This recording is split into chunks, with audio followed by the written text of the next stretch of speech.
सीप, तुम्हें ट्रिप पे जाने की इजाजत मिली? 15 स्टूडेंट्स ने ओके किया है, लिस्ट वहां लगी हुई है। हाँ, मेरे डैड अच्छे खासे ब्रॉड माइंडेड है और वो मुझे किसी भी बात से मना नहीं करते। खुश नसीब हो तुम।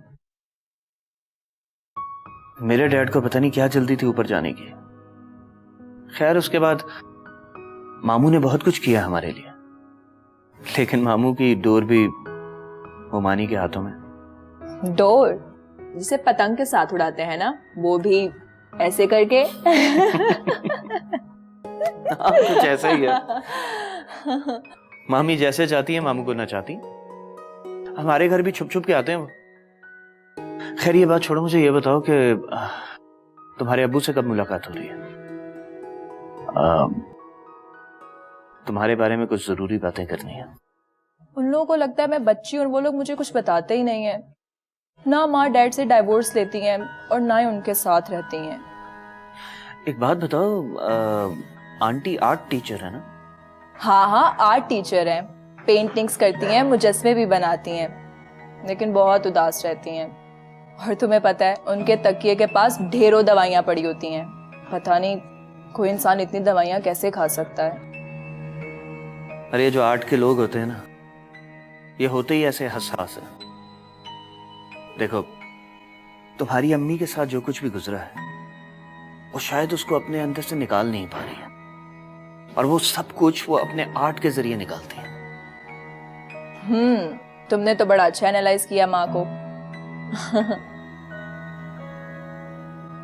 वैसे सुफियान, तुम्हें पता है, मैंने माँ को कभी ना हंसते हुए देखा है, ना वो कभी मुस्कुराती हैं। मुझे तो ऐसा लगता है कि मैं किसी दिन उनके कमरे का दरवाजा खोलूंगी और वो। कैसी बातें कर रही हो ये तुम? पागल हो? ऐसा थोड़ी होता है। देखो, तुम उन्हें वक्त दो, उनके साथ बैठो, उनसे बात करो, सब कुछ ठीक हो जाएगा। सब करके देख लिया है, मगर कोई फर्क नहीं पड़ा। तुम्हें पता है, संडे को तो मैंने सारा दिन माँ के साथ गुजारा था, और यहाँ तक कि अपना फोन भी बंद कर दिया था ताकि मैं उन्हें अच्छे से टाइम दूं, उनके साथ वक्त गुजारूं। फिर क्या, लंच टाइम तक माँ मुझसे तंग आ गई और कहने लगे कि अपने कमरे में जाओ, मुझे बुक्स पढ़नी है। और फिर वो पढ़ती रही। शाम में लॉन में पानी देने चली गई, कौसर की छोटी बेटी से खेलती रही, और उसके बाद चेयर पे बैठ के 2 घंटे सूरज को गरूब होते देखती रही। ऐसे ही है ना? अरे भाई, ये सब नॉर्मल है। तो मैंने कब कहा कि ये सब कुछ एब नॉर्मल है? बस वो खुश नहीं है। तो एक काम करो, तुम अंकल से बात करो। की थी बहुत दफा, मगर वो तो कहते हैं कि तुम यूएस आ जाओ। क्या मतलब? तुम यूएस चली जाओगी? नहीं यार, मैं अपनी माँ को छोड़ के कहीं नहीं जा सकती। मैं समझा तुम ये कहोगी कि मैं तुम्हें छोड़ के कैसे जा सकती। तुम लड़कियां भी ना हर चीज को इतना ड्रामेटाइज कर देती। अरे कुछ नहीं हुआ तुम्हारी अम्मी को, ठीक है वो ठीक नहीं है सुफियान। चलो उठो भाई।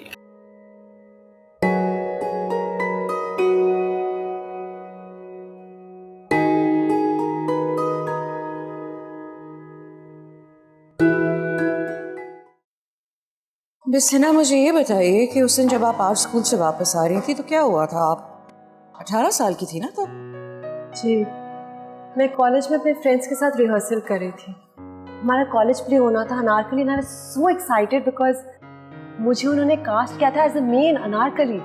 And you are a true artist, I must से।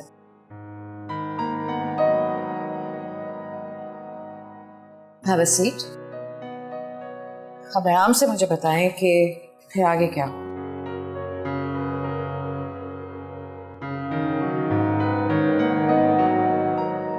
बस फिर क्या डॉक्टर साहब, मैं कॉलेज से घर आई और अम्मी ने कहा कि शाम को मेरा निकाह है। घसीटती हुई मुझे खाला के घर ले गई और 1 घंटे के अंदर अंदर फैजान से मेरा निकाह हो गया। कॉलेज से बड़ा ड्रामा तो मेरी जिंदगी में हो गया। मैं अनारकली की तरह रिहाई के लिए तड़पती रही और मुझे अमेरिका भेज दिया गया। फैजान के साथ अमेरिका में रहना जिंदा दीवार में चुन देने से बदतर था। आपको मालूम है ये अनारकली, जिले लाही, साहिब आलम, ये सब अब भी जिंदा हैं। मैं थिएटर ही देख, लेकिन जिंदगी में चारों तरफ थिएटर तो हो रहा है। लड़कियों के ख्वाब पैरों तले मसले जा रहे हैं और उनकी बेजोड़ शादियां हो रही हैं। है ना? Please relax, take a deep breath, it's okay. Doctor साहब, पता है मेरे अंदर ना बहुत कुछ लॉक्ड अप है। चीखें, फरियाद, प्यार की तलाश, आंसू, गुस्सा।